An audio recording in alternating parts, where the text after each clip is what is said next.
Okay, so we're in the middle of looking at the acid-base properties of salt, and the first thing that we worked on, I told you the first thing you needed to know how to do was look at the formula of a salt, ionic compound, and predict if it was an acid or a base or if it was neutral. And the second thing, I told you there were two things I wanted you to know. So the second thing I want you to know is how to calculate the pH of a salt solution or an ionic solution. And we're just going to jump straight in with an example. We're going to start with calculate the pH of 0.075 molar KCN.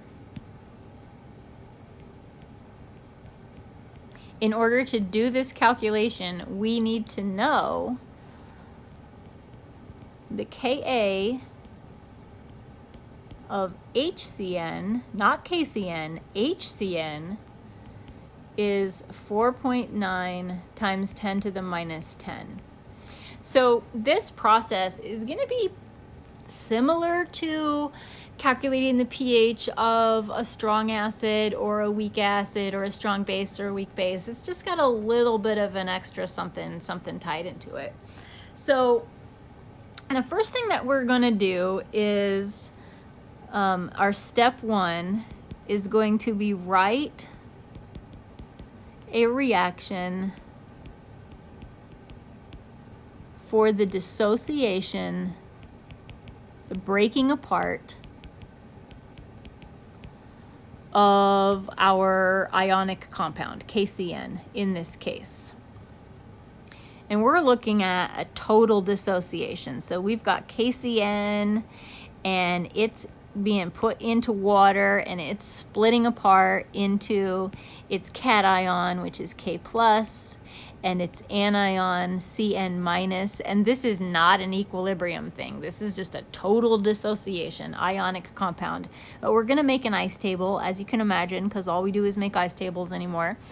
And we're gonna set this ice table up based on how much KCN we're starting with. That amount is 0.075 molar.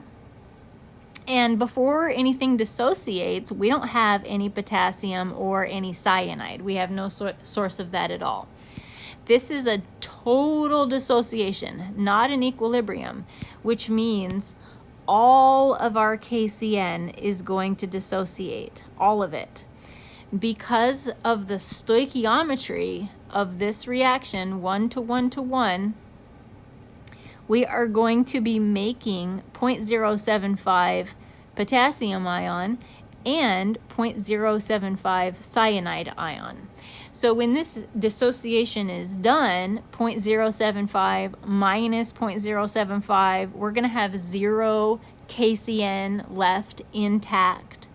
We're going to have 0.075 potassium, and we're going to have 0.075 of the cyanide ion. So that's our first step. Our second step, and we've done stuff like this before, so you should be feeling okay with it. Our second step here is to look at the products, and we need to decide which of them,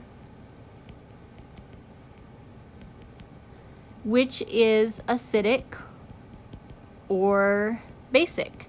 Which one of our products is contributing to the pH of the solution?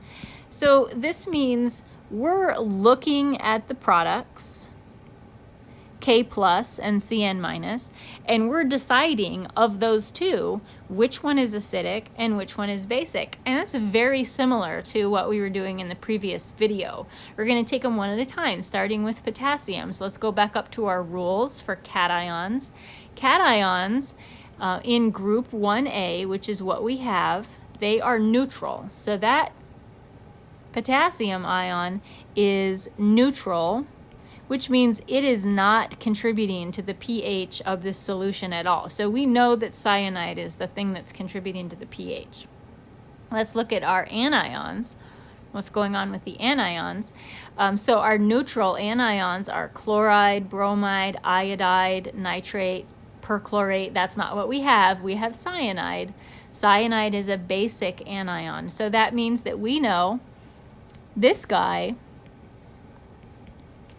the basic cyanide ion, that is what's contributing to the pH of this solution. So we've got that part figured out.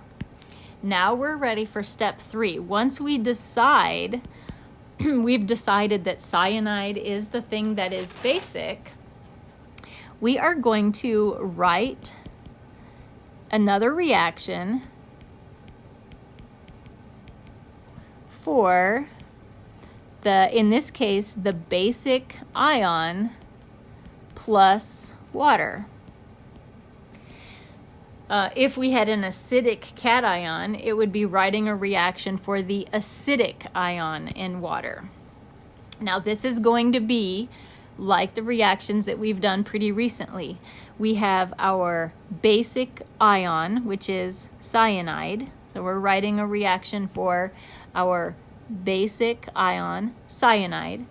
And like usual, this is always plus H2O. Every single time, it's always plus H2O.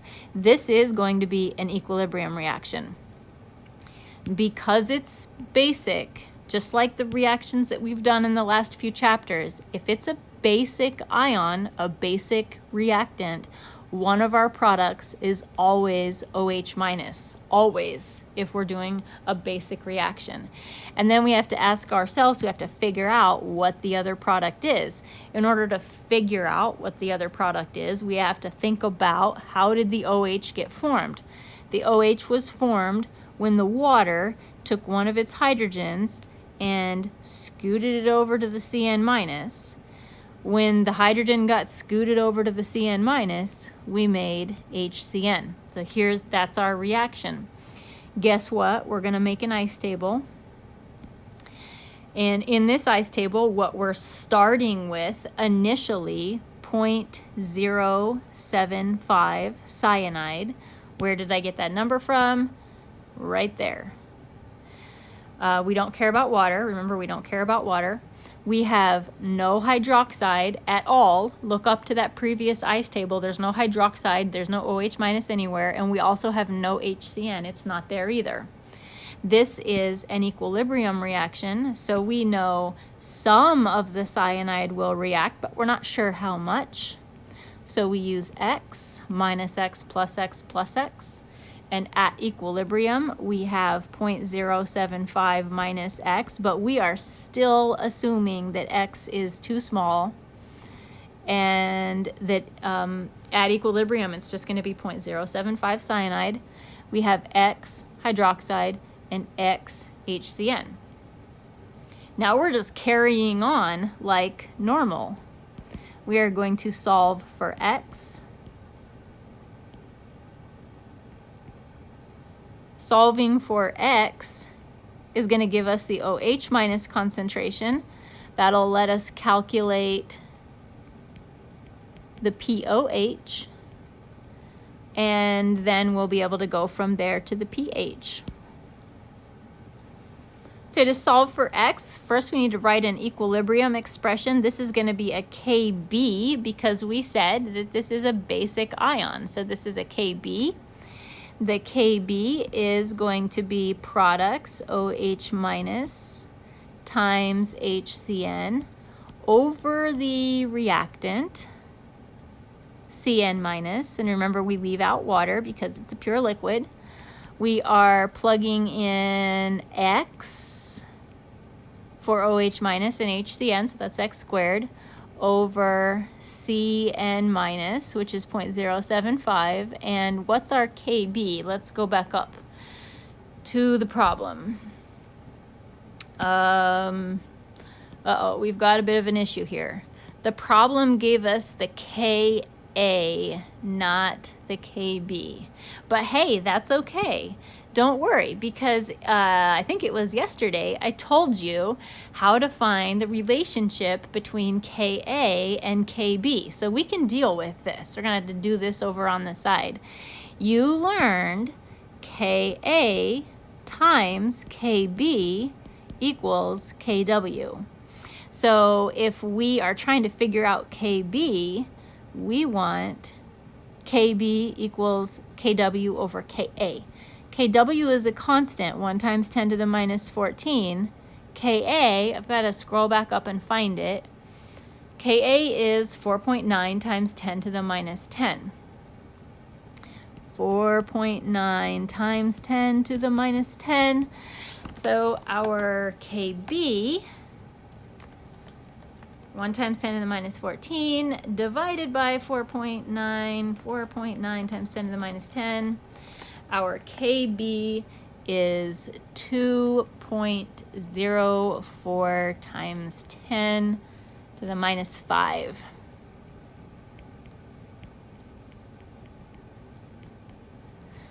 So now that we know that, we've got enough information that we can solve for x. I'm going to put parentheses around all this down here, and I'm going to carry this math down to here. X is the 2.04 times 10 to the minus 5 times 0.075, and then we're going to take the square root of that, and x is 0.00124, and remember that is our hydroxide OH minus concentration. X is our OH minus concentration. So with this, we can calculate POH, negative log of OH minus, which is the negative log, in this case, 0.00124. 2.91, the pH is 14 minus the POH, which is 11.09.